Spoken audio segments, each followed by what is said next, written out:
We're in the show. We are in. Hey, everybody. How's it going? Hi, everybody. Happy Tuesday. Welcome, Victoria. So happy to have you here. Oh, it's nice to be here. How are you? I'm doing well. Thank you. I am Haley Gray. This is my friend, Victoria Bentley. We're excited to be with you here tonight. We're going to be talking about reinventing yourself. So I feel like I'm seeing a lot of people making big moves, big shifts, big transitions in their lives and their businesses. And honestly, I think it's a really good time to be doing that. If you're on the live, give us a hashtag live. If you're on the replay, give us a hashtag replay and let us know that you are out there. So reinventing ourselves. I've done it a couple times. I mean, I've been an engineer for most of my career. I got my MBA from Duke, concentration in entrepreneurship and innovation, started doing business consulting, and went from being a software engineer to doing senior home care. Ooh. Little change. Well, I had an undergraduate degree in philosophy, and since Plato wasn't hiring that decade, I went back to college What do and you got a mean Plato degree. wasn't Yeah, hiring in that decade? yeah, he was not. He was not. And I went and got a degree in nursing, became a registered nurse, became an oncology nurse. My mother was my last patient, and that was while I was in law school. And I had a successful law firm for 20 plus years, and I went to work in the family manufacturing business, of which I have retired. Mm-hmm. So, yes, and I am ready to reinvent myself. Yeah. And I mean, I'd like to um, come back as 110 pounds, just saying. right? Yeah. Exactly. Yeah. Yeah. I could stand to lose some more weight. I don't think I'd want to be 110 pounds though. That was such a long time ago. Too thin for me. It's too thin. Too thin. But yeah, and then gosh, for me it was that, home care agency to starting doing more of the business consulting to stopping that and doing digital marketing and just business consulting. Just life changes. It does. And unless you're able to roll with it, you get left behind. And if you're going Yeah. to be rigid, that's something that I really learned as a divorce lawyer, that a lot of people did not want to do what they needed to do to move on. And, you know, Mhm. moving on is hard. I get that, especially when it's against your will. For example, you're a 30-something-year-old woman and your husband decides to leave you and you have a couple of kids. Um, you have a couple of choices. You either move on yourself or you stay stuck and bitter and you ruin your own life. And it's really easy to point the finger at him, but you have choices on how you're going to reinvent yourself. And if you don't, you lose. And I think it's a choice. And gee, that sounds simple. I get that. But I also think that yes, we don't all have the same choices because of bank accounts. I get that. Yeah. We have choices how we look at this and how we're open to it, and that's free. How you're open to having a new life is free. Mm-hmm. So be available, and you'd be surprised what mentors come along or what good ideas come along. And resources too. Yeah, yeah, yeah. I realized while I've been, the last 5 years dealing with my oldest and her situation, being open to resources professionally, being open to resources personally Mhm, mhm. has been transformative because, well, there's a lot of stigma around mental health. And hey, good to see you. Um, when I first started talking about our journey around mental health, I made a lot of people very, very uncomfortable. And it was a really terrifying time for us, honestly, because I went from having a kid who was at a private all girls boarding school, who was A a star. an elite horseback rider who earned her Girl Scout Gold Award, who was brilliant, to having a traumatic brain injury and psychiatric issues and trouble graduating from high school. And many, many, many hospitalizations. At least And 18 that I can we've think had 18. of. And, you know, just to be clear, you don't get hospitalized unless you're a threat to yourself and others and/or others. You know, so Imminent fear of hospitalization. immediate bodily harm or injury. Can you repeat those? Imminent fear of immediate bodily harm or injury. Exactly. And that's often the gold standard. Are you a danger to yourself or others? Mm-hmm. And it's got to be imminent. Right. So when Deal. we're If you end up in a psych unit, it's a very big deal. right, yeah. So, you know, if you're on, you know, a psych unit, you know, we've been there 18 times. It's a really, really big deal. So, you know, for my daughter to have been hospitalized the last 14 months, and for them to have been willing to hold her for 18 or 14 months, I guess speaks to the severity of what we're dealing with. And, you know, it's required a lot of reinvention of myself and how I think about the situation and being willing to ask for help. And not just ask for help, but demand help and putting it out into the community, because what I learned is that, you know, the social workers are there to do their job. They're in there to move the patients through. And that's all they're there to do, is to move them through. And they don't always see that longer term picture. And so, you know, when we talk about insurance no longer pays for the longer picture. Right, because insurance no longer pays for the longer picture. You know, so she's not going to. You patch them up and ship them out, and Right. make it somebody else's problem. Yeah, we're going to patch them up. We're going to hop them up on medications, and we're going to ship her out. And, you know, it's required a significant change in how I think about things and how I view things, and asking for a lot of help from the community. It's just been nigh on miraculous, some of the resources that have come in, because it's required resources from the outside to come in and say, well, ask for this and use these words, and then ask for that, and you have to do it in this order. It's been a big deal for us and for our family, and completely changed, you know, a lot of how I think and how I understand mental health, but also how I view my own career and my business, life,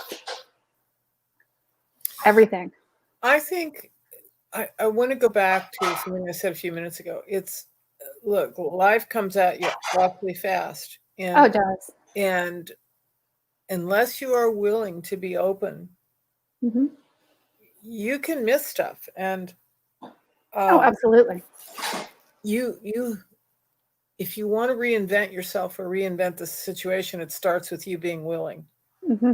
And not everybody is. Not everybody can be either. I'm convinced of that. You take a mentally ill person, they can't be willing. They don't have, often they don't have that ability. Right. But they want to. I was telling my husband something the other day, and we're not talking about your daughter. Please understand that. No, I know. I'm not talking about your daughter. I'm talking about another situation entirely. And I had a client long ago who had a major mental illness, and the court felt that he was dangerous, and I didn't think he was. And I'm a health professional, and the court has to err on the side of caution, because if a kid dies, then you know what I mean. They're gonna, oh gee, he raised his voice and said, "Damn it," therefore he's dangerous. I mean, there's just a lot of political correctness going on. And the psychiatrist, I had access to the psychiatrist in the case, and the psychiatrist taught me something really important. And he said, do not confuse mental health and bad behavior. And I said, what? And he said, look, two things can be true at once. They can have this major mental illness and be an asshole. And I thought, I was like, not what I was expecting at all. But what he was saying is, it is, even though you have mental illness, Mm-hmm. and even though much of your cognitive ability might be impaired or your judgment might be impaired, you still have choices. And a choice might be, I'm going to take my medicine. A choice might be, I'm going to wash my face. Choice might be, I'm going to put one foot in front of the other. the choice might be I'm going to be extra combative. I don't know. Or But I'm going to pick fights with my siblings, or I'm going to leave the stove burners on, or I got a question. You working at Horn and Hard Art over there? I'm hearing the dishes and the. sorry about that. Yeah, the husband is cleaning the kitchen. Sorry. No, it's okay. I just thought I'd ask. Just thought I'd ask. No, but My office is right next to the kitchen, y'all. So don't be surprised. We have to allow the people the dignity to be ill. And I thought, so often people feel sorry for the mentally ill, and I understand that. And there is a lot of sadness. This girl has a traumatic. We're back to your daughter. This girl has a traumatic brain injury, and she has subsequent mental illness and some stuff that's never going to go away. That does not mean she does not have choices. It just means she might not have the same choices as someone without those conditions, but she still has choices to make her day a better day. And I don't think we should rob anybody of the dignity of doing things to make your life better, no matter how ill you are. Well, and you have ultimately, yes, there are certain things that go on in our brains that we have a very hard time controlling, which is why we put it, we have managed at this point to get her into a safe environment and a long-term care environment in a locked care home. Mm-hmm. But she has choices every single day. Am I going to be compliant with medication, or am I going to be difficult about medication? Am I going to call mom and dad incessantly? And are my siblings, am I going to call my siblings incessantly? Am I going to email 53 times today? I mean, there's a lot of decisions. And that comes under the heading of she can reinvent herself within the confines of her illness. She can say, gee, I know when I get ramped up and when I'm ill that I can be very difficult. I'm going to work on that, or whatever. Some of it's awareness, but reinventing yourself. So if you were going to reinvent yourself now, what would you reinvent? I think I'm getting to where I want to be, honestly. Isn't that wonderful? Yeah, it's really cool. I've built this community and it's really exciting. And I'm seeing growth in my business. And what I particularly like is seeing, I'm very much a catalyst. So I like seeing other people succeed. That's grace. That to me is the exciting part, is when I get the call from somebody or the message on Facebook, hey, I just got an interview. Hey, I just got my first client. Hey, I just got my second client. Hey, I just got this amazing deal. Hey, I just got that. To me, that's where I want to be in life, is seeing those numbers, hearing those results, and experiencing that for my clients is really where I have chosen to be. Over, a lot of pain, a lot of difficulty, definitely not the easiest path forward. I think that's exciting. I just think that's wow. And to be on your side of 50 and be comfortable in your own skin, that says volumes. I'm working on it. And, doing a lot of work on myself and getting there. And, it's interesting to me to see this whole self-reinvention thing, because 2020 and 2021 have been such a massive event in so many people's lives. It has been, COVID, and the resulting fallout has been incredibly traumatic for a lot of businesses and a lot of business owners. And they've had to really rethink and reinvent and pivot and go through these massive transitions in their lives, in their businesses. I mean, so many women right now are so impacted, and dads too, right, by kids' school being virtual. How do you do your job at home virtually and homeschool them? Homeschool a 5-year-old. Yeah. How do you do that? Just throw up your hands. Oh my word. You know, and I mean, and Like then to there's reinvent yourself as an aborigine halfway across the world, you right, know? but then there's a lot of people who don't have that opportunity of staying home with kids. So they've had to completely upend their lives and reinvent themselves and find new ways forward. And you know, there's a lot of people for whom employment has substantially shifted Mhm. and changed. You know, the hospitality industry has been beyond decimated. Mhm. Mhm. Yeah, I've seen that in our family. Someone who was working in hospitality and lost his job, and he is without a college education, and the choices just get slimmer and slimmer. And Mhm. But yeah, even with a college education, it's still not easy, you know, when you've lost a job and mhm, mhm. okay, so we're in the middle of a global pandemic and you have to reinvent yourself. Because this idea of things just popping back to normal in 3 months, I think is a pipe dream. But the concept of reinventing yourself to me includes ownership. You got to own this. If you want to Absolutely. be reinvented, you want something new, you got to do this. You got to drive it like you stole it. Yeah. And you Yeah, can't blame other people and you can't blame the government and you can't, you know what I mean? You play the hand you're dealt. What are you going to do with what you got in front of you? And absolutely. that is called being a grown up too, which, oh, Hmm. wait, half the world doesn't want, you owe me, I am entitled, blah, blah, blah. You can say all that stuff until you're blue in the face, but unless you're It's not willing going to to get out change the there, outcome. that's right. Unless you're willing to get out there and do your best, and you might fall flat on your face. Oh my Yeah. God. And I mean, I can see a lot of people say, "Hey, but I am trying my best." And for me to say try harder is ridiculous, Painful. right? It's ridiculous and it's painful, right? It's painful. And completely painful and cruel. And that's not really what I'm saying here. I don't think that that's what we're saying at all. It's How about do change. something different? Do something different. If what you're doing has not been working for you, and I mean, COVID is fundamentally changing our workforce. I mean, you look at how online delivery has done and Amazon, oh my God, right? Certain businesses have gone absolutely through the roof. But some businesses have gone kerplets. So the way of life that you knew, you know, trying harder to be a server is probably not going to work. Right. And saying it's so and so's fault isn't going to help you.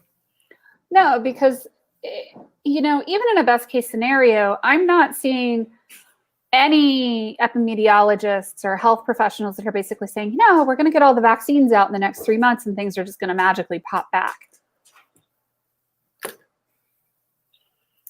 It doesn't change your basic psyche Mm-hmm, of this is the hand I've got to play.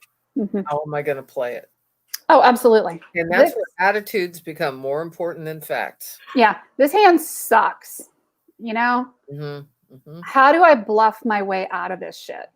Mhm. Mhm. I mean, from my perspective, I mean, I got to say it, you know, honestly, there's been a lot of my personal life in the last 5 years that has absolutely sucked. The hand I have dealt was, you know, a heap of flying poo. Um, just to put it mildly. Mhm. But, you know, it's how do you decide to get yourself out of the situation? How do you decide to cope with the situation for the situation that you're given at hand? One day at a time, and if that's too much, 1 hour at a time. Or 1 minute or 1 second. Mhm. Mhm. I mean, we've talked at times where, you know, we were in between, you know, hospitalizations and, you know, the hospital is saying, yeah, you know, she's ready to go home. And I'm like, okay, great. Over under on how many hours it's going to be until she's rehospitalized, Mhm. you know, and knowing that it wasn't a safe situation. Our longest interval between hospitalizations for the most part was measured in weeks. The shortest was 16 hours. Somebody explained to me how she was safe to come home. Somebody wasn't doing her job. But, it's that steaming, flying hunk of flaming poo. And a lot of people are like, well, how does that affect your business? I'm like, oh, but it affects everything in my life. Explain to me how I'm supposed to hold a job or run a business while When you dealing have with, a homicidal child in your house. yeah, when you have a homicidal and suicidal child who might decide to set fire to the house. And yeah, we've had that happen with her attempting to set fire to the house. Yeah, like, how do you hold a job? Another thing that we do have control over, and I have to remember this because I can forget this pretty easily, and that Mm-hmm. is gratitude. Mm-hmm. That and it's as simple as, fortunately, out of my 4 children, only one of them has mental illness and not all 4. That's Yeah, a piece of gratitude right there. And absolutely.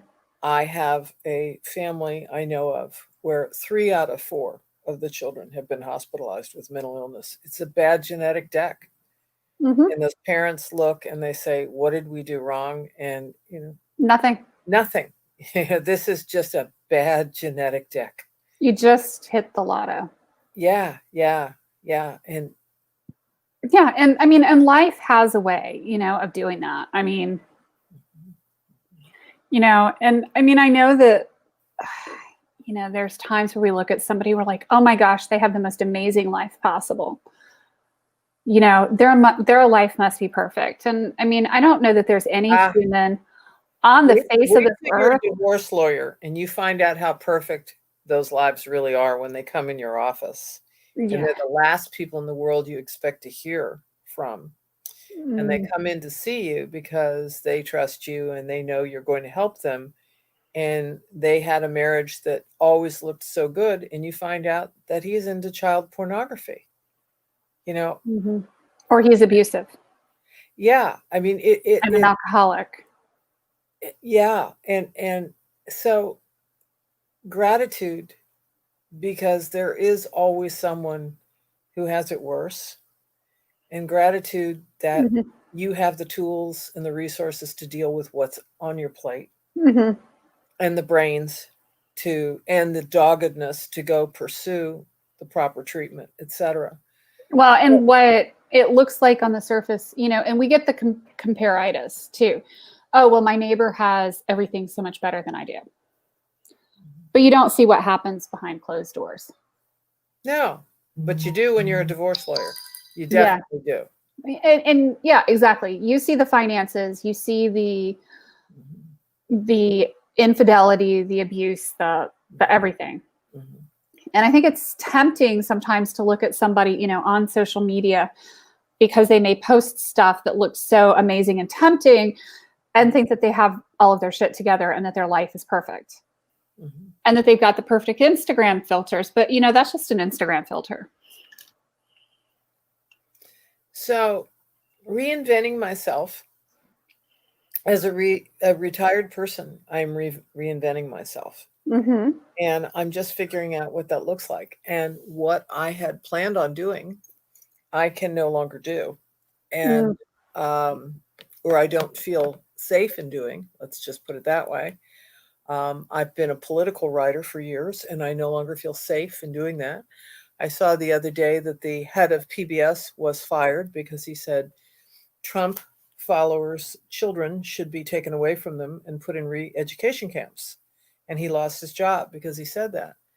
And I heard another politician say, we know who you are and we're coming to get you. And I thought, maybe these are not the days to be writing political commentary by people who want to put you in a camp. So, That's terrifying.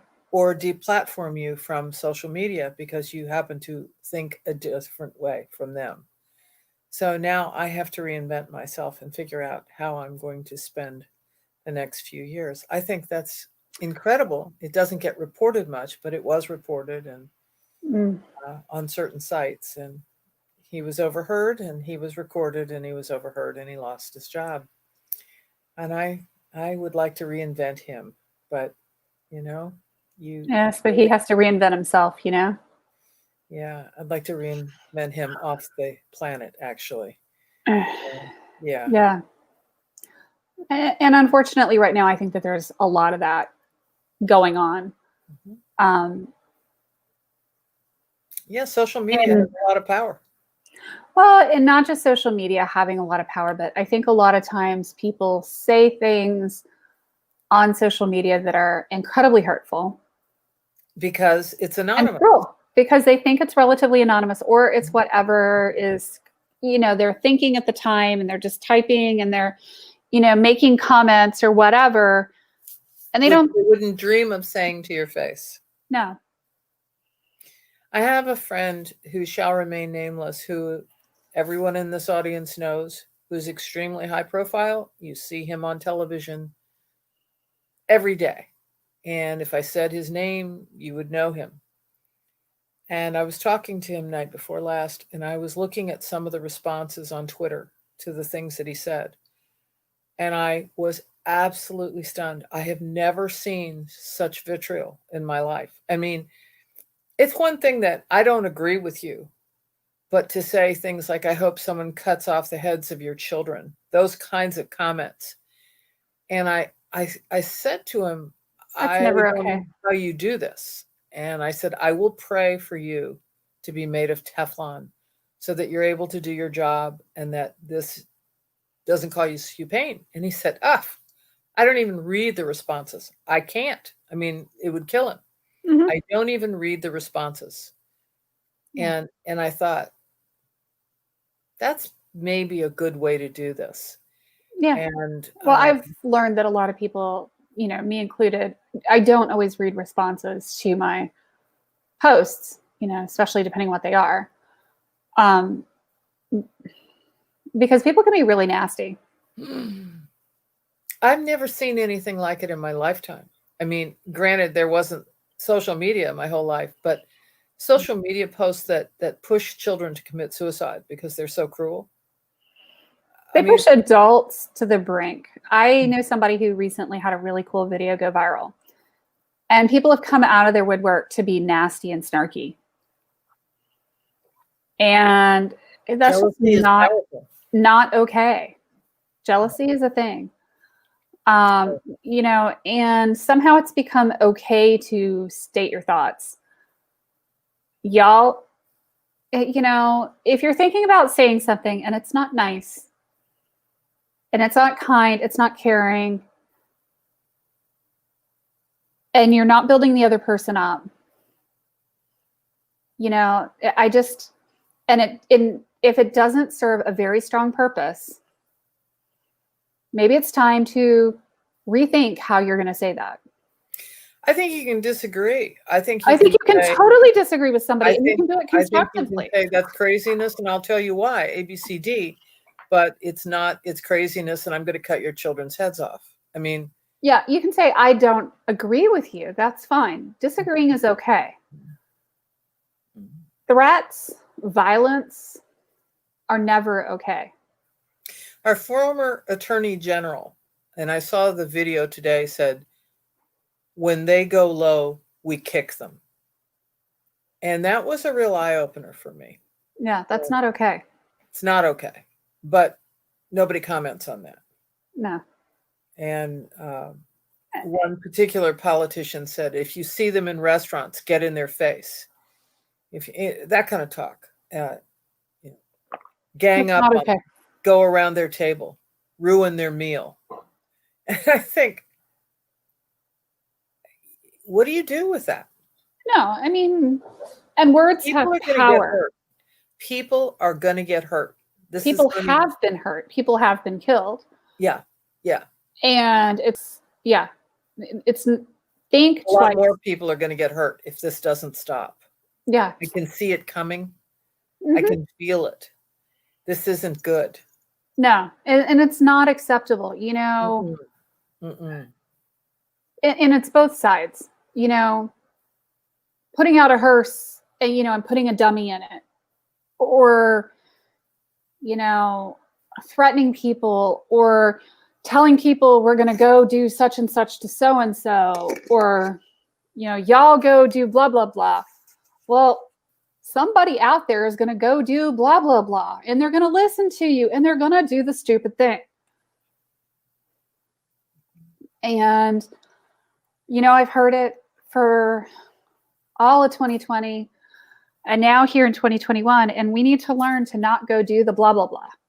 So how And can not threaten each other. reinvent itself? Right.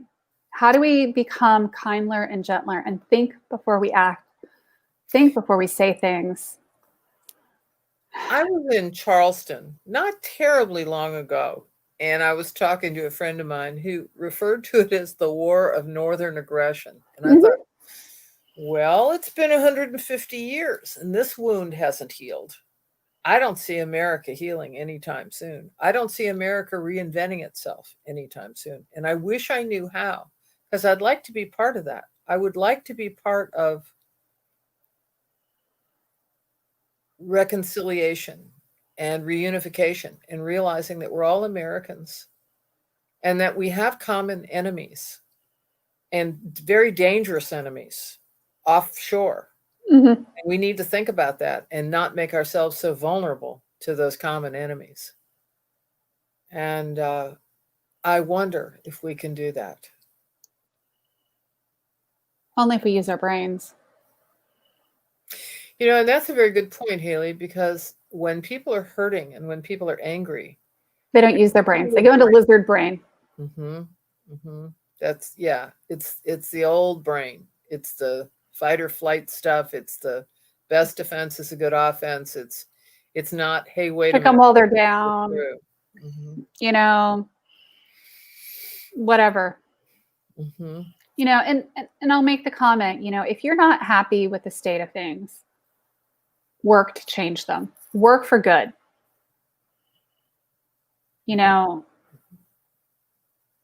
Work to create the environment. Work to be the change you want to see. And be that change that you want to see in the world. And hopefully no one will censor you on social media. I think if you're smart and avoid violence and threatening people, you can get a lot further than threatening people and violence and mayhem. Well, I agree, but I think people are being censored just for being who they are.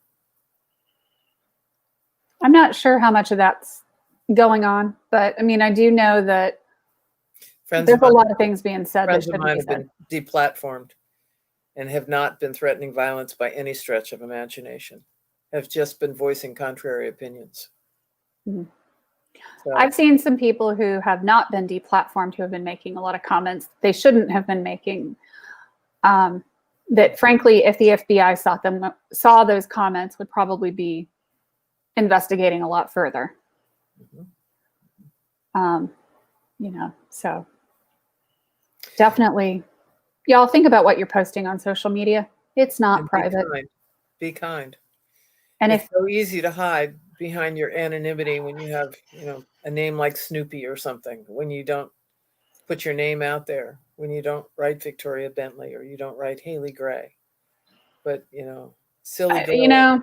But the human, as my husband and I were discussing on our walk tonight, he said, the human meat search machine, is a powerful thing.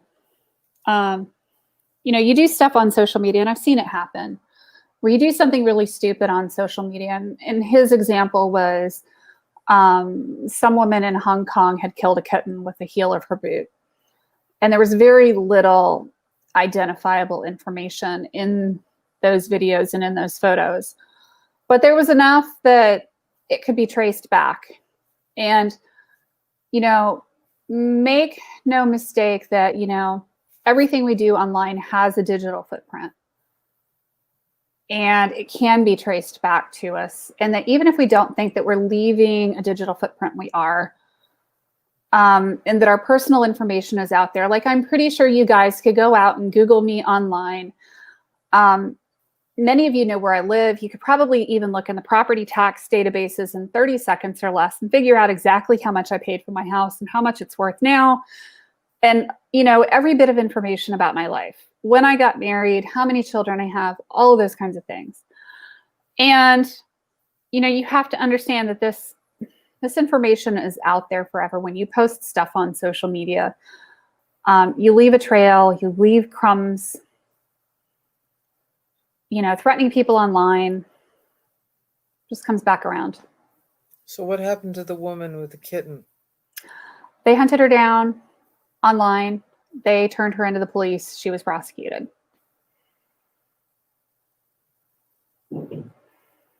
And I've seen people pose on groups as, somebody else or trolls or whatever.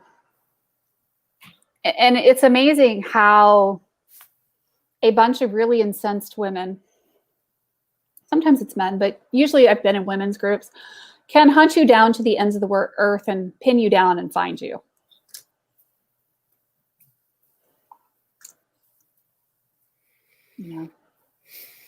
That to me was eye-opening and very instructive. Saw it a lot when I was over on Baby Center back when my kids were young.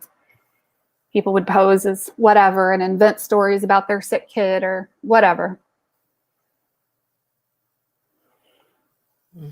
Just a lot of crazy people out there. A lot of sick people out there. Mm-hmm. Mm-hmm. A lot of dangerous people out there. Mm-hmm. Yeah. So as you reinvent yourself for the good. Yeah. And be kind. And if you have done wrong, apologize. That's a tough one. That's a really tough one. People find it very hard to own their mistakes and apologize. Yeah, I don't understand that. It's really hard. Some people think of apologizing as weakness. I see it as strength. Yeah. It's kind of amazing how it can be. I'm very glad we've had this time again. Me too. This is fun. Reinventing ourselves. It's, 2020, 2021, it's a time of turmoil, but it's also a time of, rebirth, reinvention. Mm-hmm. What are we going to get? How are we going to do it? What's America going to look like on the other side? Yep. Absolutely. So, well, I'm grateful for you. And I'm grateful for you. And I'm grateful for our friendship. Very much so. Grateful for your point of view and hearing what you have to say and how you see things.